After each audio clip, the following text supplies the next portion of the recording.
Hello students, class 9th का chapter 7 ये discuss करेंगे।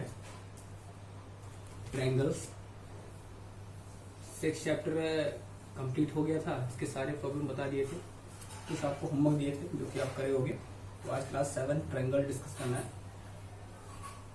इस ट्रायंगल चैप्टर में टॉपिक आता है कॉन्ग्रुएंसी। कॉन्ग्रुएंसी कोई दो ट्रायंगल होता है जो कॉन्ग्रुएंट किन किन कंडीशनों में होता है, पहले वो जानेंगे कि दो ट्रायंगल आखिर में कॉन्ग्रुएंट क्यों होता है, उसके लिए क्या क्या उसको इक्वल होना चाहिए, क्या क्या बराबर होना चाहिए, वो देखेंगे। तो सबसे पहले जो पहली कॉन्ग्रुएंसी आती है वो आती है SAS की। इसको बोलते हैं साइड एंगल साइड। ठीक, दो ट्रायंगल है ABC PQR। ठीक है, SAS means side angle side, दो साइड इक्वल होगी और कोई एक एंगल इक्वल होगा। लेट सपोज दैट ये साइड इसके इक्वल है और ये साइड इसके इक्वल है और ये एंगल जो है ये इसके इक्वल है। इसको कुछ इस तरह लिखेंगे, AB equal to PQ, BC is equal to QR। Suppose that मैं इसको मान भी लेता हूं कि ये 3 सेंटीमीटर की है, ये भी 3 है, ये 4 है, ये 4 है, इज इक्वल टू 3 सेंटीमीटर लिख देंगे यहाँ पे। Reason is equal to 4 centimetre, reason लिख देंगे, जो भी रीजन आपका बनता है। ठीक है, उसके बाद दिखता है कि angle ACB is equal to angle PRQ, जो भी है आपका, इज इक्वल टू 60 डिग्री, जो भी है। ठीक, अब तीन चीज इक्वल हो गई आपस में। अब किसी भी ट्रायंगल की अगर तीन चीज इक्वल हो जाती है तो वो ट्रायंगल कॉन्ग्रुएंट हो जाता है। Therefore triangle ABC congruent, symbol कुछ ऐसे लगाते हैं, इक्वल लगा के कुछ ऐसे लिखते हैं। ठीक है, ABC कॉन्ग्रुएंट ट्रायंगल PQR। ठीक, तो ये पहली कॉन्ग्रुएंसी थी SAS की, जहां पे दो साइड इक्वल होगा और एक कोई एंगल इक्वल होगा। अगर दो साइड और एक एंगल इक्वल होता है किसी ट्रायंगल में तो वो आपकी SAS side angle side congruency कहलाती है। ठीक, तो ये पहली कॉन्ग्रुएंसी थी साइड एंगल साइड की। दूसरी आती है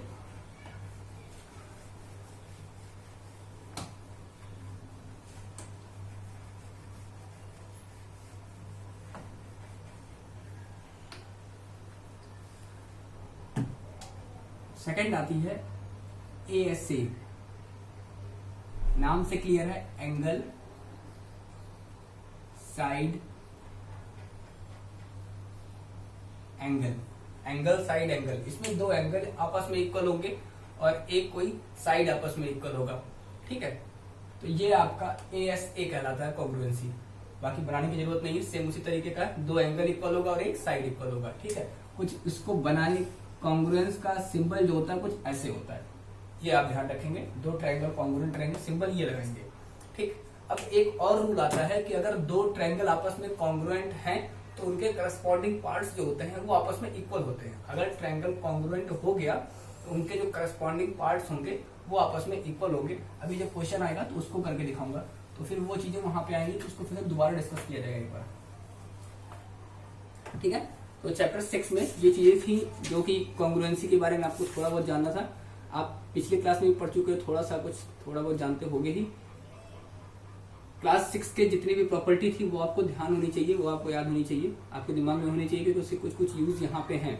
ठीक है, और जो अभी को बताया है कि कॉन्ग्रुएंट ट्रायंगल के करस्पॉन्डिंग पार्ट्स इक्वल होते हैं, उसको एक छोटा सा नाम देते हैं CPCT करके देते हैं। CPCT का मतलब ये होता है कि कॉन्ग्रुएंट ट्रायंगल के जो हैं वो करस्पॉन्डिंग पार्ट्स इक्वल होते हैं, तो उसको बोलते हैं corresponding parts of congruent triangle. ठीक है, तो इस तरह बोलते हैं CPCT, वो अभी आएगा आगे। एक्सरसाइज 7.1 क्वेश्चन नंबर फर्स्ट है, in quadrilateral ABCD AC is equal to AD, कुछ ये कह रहा है फर्स्ट क्वेश्चन।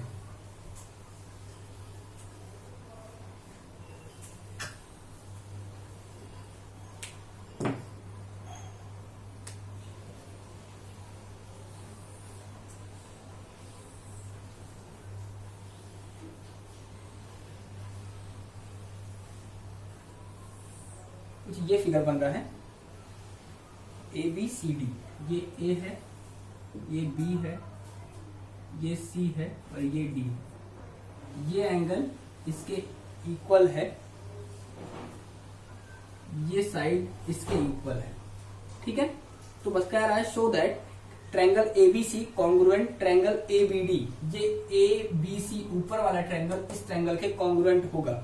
आपको कंडीशन क्या दिया है कि एसी इक्वल है एडी के and A B bisect angle A, और जो ए बी लाइन है वो एंगल ए को बाइसेक्ट करती है। तो बताया था कि जब भी कोई लाइन किसी एंगल को बाइसेक्ट करती है तो दो इक्वल पार्ट में बाइसेक्ट करती है, मीन्स ऊपर वाला एंगल नीचे वाले एंगल के इक्वल हो गया, ठीक है। तो इसको प्रूव कैसे करेंगे, फर्स्ट है, ध्यान देंगे, फर्स्ट है लिखेंगे in triangle A B C and triangle A B D, A B C और ए बी डी में क्या है, फर्स्ट कंडीशन है कि A C is equal to A D. क्यों भाई, गिवन, ये आपका दिया हुआ है क्वेश्चन में, ठीक है। उसके बाद लिखेंगे angle C A B is equal to angle B A D. क्यों, यहां पे आप रीजन लिखेंगे कि जो ए बी लाइन है वो एंगल ए को बाइसेक्ट करती है, ठीक है। A B bisect angle A, यहाँ पे आप रीजन लिखेंगे, ठीक है। और फिर आपको इन दोनों ट्रायंगल में दिख रहा है कि ये जो लाइन है ये कॉमन है, ये लाइन ऊपर वाले ट्रायंगल में भी है, इस वाले के लिए भी है, और ये लाइन इस वाले के लिए भी है। तो इसको लिखते हैं ए बी जो है वो इक्वल है खुद के ए बी के, रीजन देते हैं कॉमन, कॉमन का रीजन देते हैं। तीन चीजें हो गई। अब ये तीन चीज आपको क्या दिख रही है कि दो साइड इक्वल हो गए, एक एंगल इक्वल हो गई, और जब भी दो साइड इक्वल होते हैं एक एंगल इक्वल होता है तो वो कॉन्ग्रुएंसी आपकी एस ए एस की आती है, साइड एंगल साइड। तो यहां लिखेंगे therefore triangle A B C congruent triangle A B D. A B C जो हो जाएगा वो आपका ए बी डी के कॉन्ग्रुएंट हो जाएगा। यहाँ पे कौन सी कॉन्ग्रुएंसी है वो लिखेंगे, तो यहाँ पे है साइड एंगल साइड कॉन्ग्रुएंसी, ठीक है। ये कॉन्ग्रुएंसी आपकी बन रही है।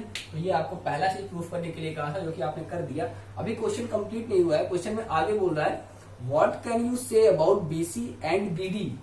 इस बीसी और बीडी के बारे में आप क्या कहोगे, ठीक है। आपको क्या लग रहा है इस बीसी और बीडी का रिलेशन क्या होगा।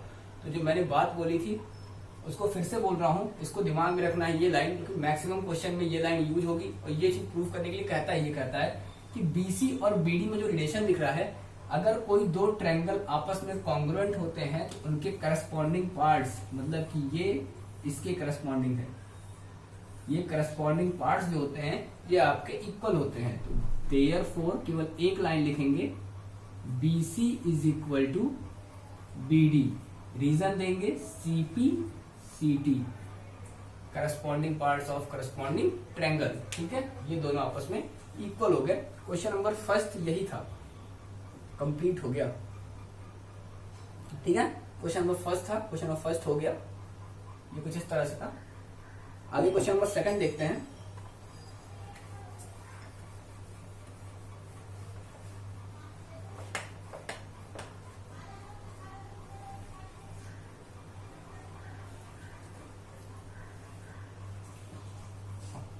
क्वेश्चन नंबर सेकंड क्या कह रहा है, ABCD is a quadrilateral in which AD is equal to BC, AD BC के इक्वल है, ठीक है।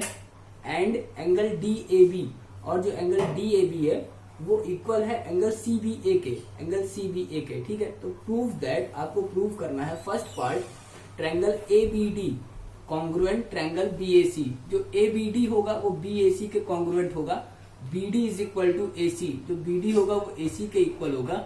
Angle ABD is equal to angle BAC, angle ABD जो होगा वो BAC के इक्वल होगा, ठीक है। इतनी चीज आपको प्रूफ करनी है,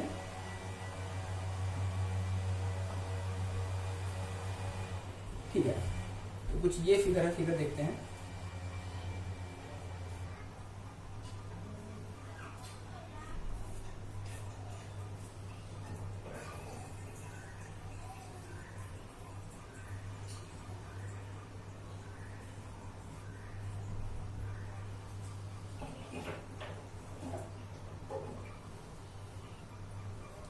कुछ ये है A B C D, A B C D, ठीक है, ये एंगल है, ये ठीक है। अब देखो यहाँ पे अगर इसको प्रूफ करने के लिए हम ए बी डी, ये ऊपर वाला ट्रायंगल ए बी डी ऊपर वाला, अगर इन ट्रायंगल ए बी डी, थोड़ा बड़ा लिख देता हूं, triangle A B D and triangle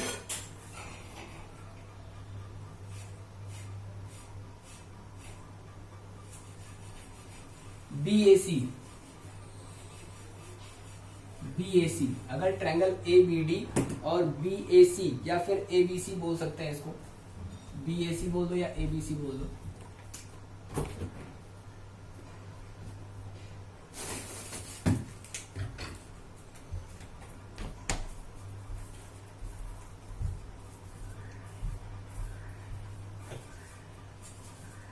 ठीक है। हाँ, अगर ABD और ABC की बात की जाए, इन दोनों ट्रायंगल की ABD और ABC की बात की जाए, इसमें कुछ चीजें ऐसी हैं जो हमको इक्वल दिख रही होंगी और कुछ चीजें ऐसी हैं जो हमको बताना पड़ेगा कि ये चीजें इक्वल है। जैसे एक चीज गिवन है कि इसमें AD is equal to BC है, ये AD लाइन जो है ये BC के इक्वल है, तो सबसे पहले लिख सकते हैं कि AD is equal to BC। इसका रीजन क्या है? रीजन है गिवन, ये आपका क्वेश्चन में दे रखा है। सेकंड बात ये बोल रहे हैं ये कि एंगल DAB CBA के इक्वल है, DAB CAB के इक्वल है। देखो एंगल DAB, ये जो ऊपर वाला एंगल है ये वाला, ये CAB के CBA, सॉरी किसके इक्वल है? CBA के, CBA इसके इक्वल है। तो ये ऊपर वाला एंगल इस ट्रायंगल में आ रहा है और नीचे वाला एंगल इस ट्रायंगल में आ रहा है ABC के। इसको लिख सकते हैं, लिखेंगे angle DAB is equal to CBA, angle CBA। क्यों भाई? ये भी आपका गिवन है, ठीक है, CBA के, ये भी आपका क्या है? गिवन है। DAB जो है वो CAB के इक्वल है। अब आपको एक चीज और दिख रही होगी कि ये जो लाइन AB जा रही है, ये AB लाइन दोनों ट्रायंगल में जा रही है, ऊपर वाले ट्रायंगल के लिए भी है और नीचे वाले ट्रायंगल के लिए भी AB जा रही है। इसके लिए लिखेंगे कि AB is equal to AB। क्यों भाई? कॉमन है, ये लाइन कॉमन है। अब अगर तीन चीज हो गया तो ट्रायंगल क्या हो गया? कॉन्ग्रुएंट हो गया। Therefore triangle ABD congruent triangle ABC। ABD जो हो गया वो आपके ABC के कॉन्ग्रुएंट हो गया, ठीक है। ये फर्स्ट चीज आपकी प्रूफ हो गई। सेकंड बोल रहा है BD is equal to AC, BD is equal to AC। अब देखो ये BD जो है, ये BD ये AC के इक्वल है, तो ये दोनों इसी ट्रायंगल में आ रहे हैं, means therefore BD is equal to AC। Reason देंगे CPCT, corresponding parts of corresponding triangle.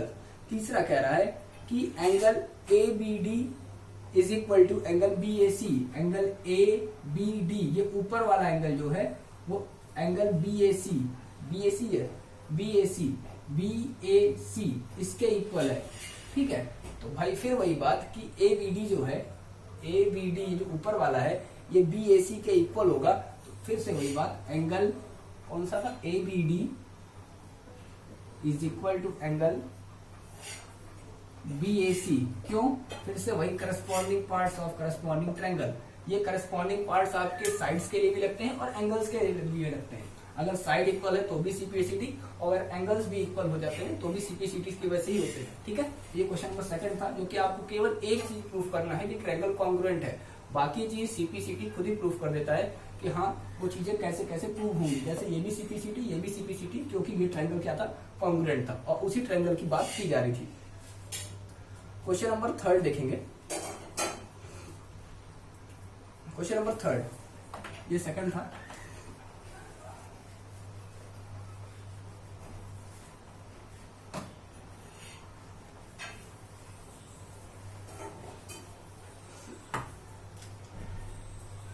Question number third क्या है, कुछ ये फिगर है।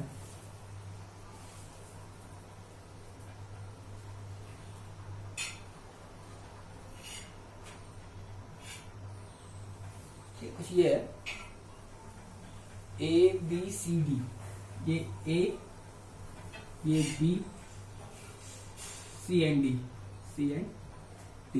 ये 90 डिग्री है, ये आपका 90 डिग्री है, दो चीजें आपकी 90 डिग्री दी हुई है। इसमें बोल रहा है, क्वेश्चन पढ़ देता हूं एक बार, AD and BC are equal perpendicular, AD and BC are equal perpendicular to a line segment A B. इस लाइन सेगमेंट ए बी के ऊपर दो इक्वल परपेंडिकुलर है, एडी और बीसी, ठीक है। So that CD bisect angle AB। आपको ये प्रूव करना है कि जो CD लाइन है ये एंगल, CD बाइसेक्ट AB। आपको ये प्रूव करना है कि ये जो CD लाइन है ये AB को बाइसेक्ट करती है। तो कोई दो लाइन अगर एक दूसरे को कट करती है, मींस इक्वल पार्ट में कट करती है। यहाँ फिगर में नहीं दिख रहा होगा, बट ये प्रूव करना है कि ये साइड इसके इक्वल, ये साइड इसके इक्वल है। ये आपको प्रूव करना है। जब दो लाइन एक दूसरे को कट करती है तो वो इक्वल पार्ट में कट करती है। कहने का मतलब ये है कि ये लाइन इस लाइन को कट कर रही है, मींस ये इक्वल होगा इसके और ये इक्वल होगा इसके। ये आपको यहाँ पे प्रूव करना है, यही चीज आपको यहाँ पे दिखानी है, ठीक है।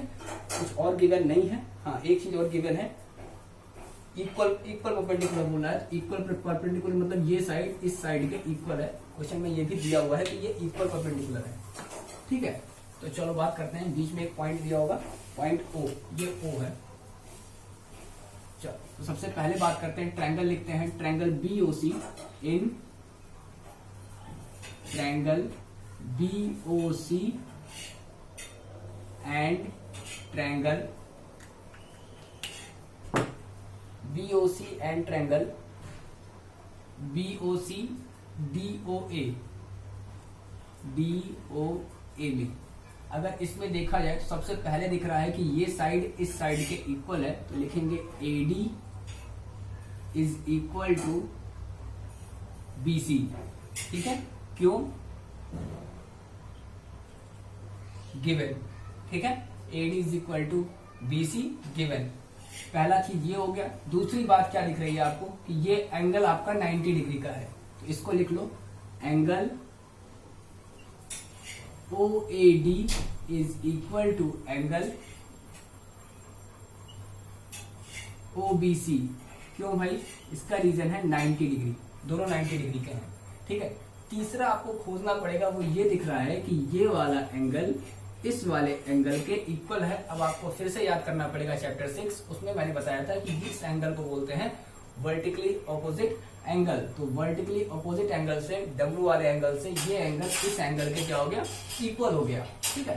तो तीसरा लिखेंगे angle BOC is equal to angle DOA, ठीक है। यहां रीजन देंगे वर्टिकली ऑपोजिट एंगल, ठीक है। ये आपका रीजन हो जाएगा।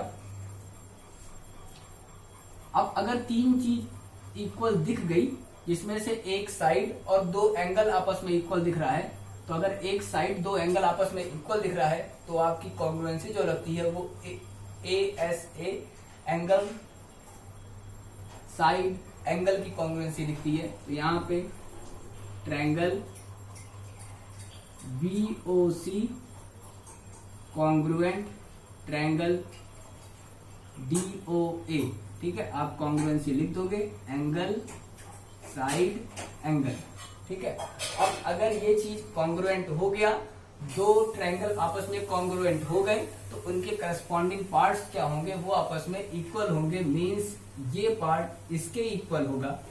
तो यहां लिखेंगे therefore OD is equal to OC, और ये वाला पार्ट जो है वो इसके इक्वल होगा, OA is equal to OB, और दोनों का रीजन क्या होगा? CP/CT